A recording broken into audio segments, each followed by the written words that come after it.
Hello everyone, welcome to episode 2 of How I Met Vivek. So as I told you in my previous vlog, Vivek and मैं बात करना शुरू हो गए थे over calls and chats, and we made another plan to meet, and this time we decided to go to Bangla Sahib Gurdwara, and after that we went to a cafe called Diggin in CP. I'll tell you one thing. I started to smile again. Once again, I started being happy after meeting Vivek. And when we went to Gurdwara as well, it was such a beautiful feeling. I had a positive thing in my mind that, yeah, he's the one. Mummy और भाई भी मुझे देख के खुश होने लगे थे. पहले तो ऐसे लगा था कि अब हम वापस से स्माइल और खुशी देख ही नहीं पाएंगे.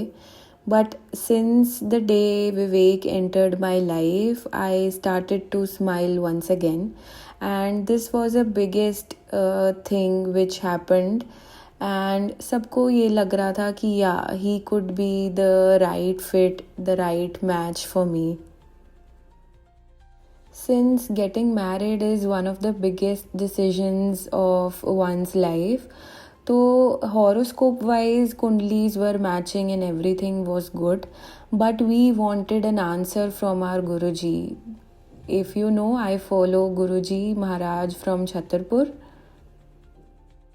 तो अब मैं आपसे अपना गुरुजी का सत्संग शेयर करती हूँ, which was the main thing which I wanted to share through this vlog. मम्मी एंड मैं बड़े मंदिर गए थे, and we both had this question in our mind whether he is the right person or not for me to Mary.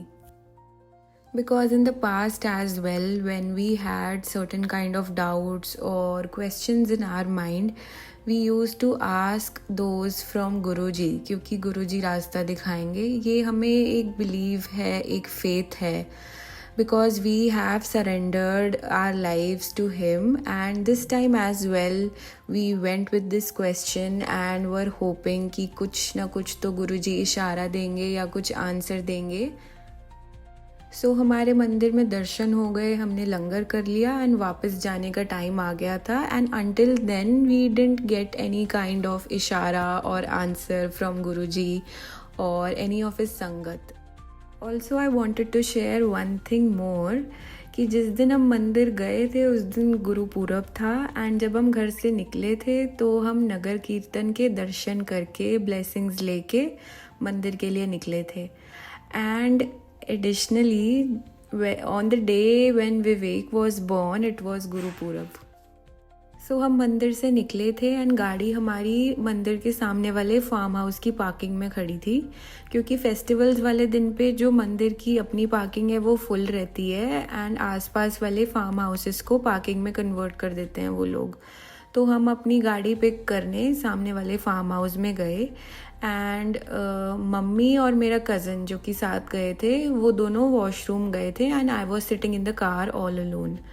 तो मैं क्या देखती हूँ, एक सेवादार अंकल आते हैं, वो गाड़ी का विंडो नॉक करते हैं, and he asks me to give my hand to him. तो मैंने हाथ आगे किया and he gave me this bracelet, Guruji का ब्रेसलेट वो मुझे दे के और एकदम चले गए. मैं थैंक यू, मतलब मैंने उनको थैंक यू बोला, एंड मतलब वो समझ आ गया था उस टाइम पे कि या this is my answer.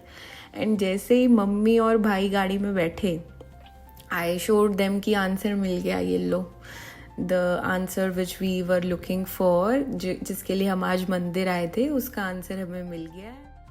And mummy भी बहुत खुश हो गई थी because she is a firm believer of Guruji, क्योंकि पहले भी जब दिमाग में कुछ ऐसी हलचल हुई है या क्वेश्चंस आए हैं तो भी हमें क्लियर कट आंसर मिला है गुरुजी से with a yes and a no, which I will share in some other vlog. But coming back to this thing, since it was destined to happen, वो bracelet मुझे मिला, and you can see that in the picture which I have displayed too. So it was a yes situation. So this was my Guruji ka satsang, which helped me take the right decision of my life. Thank you for watching this vlog and stay glued to these series because I'll be sharing more stories as what happened next. Thank you once again for watching. Hope you enjoyed it.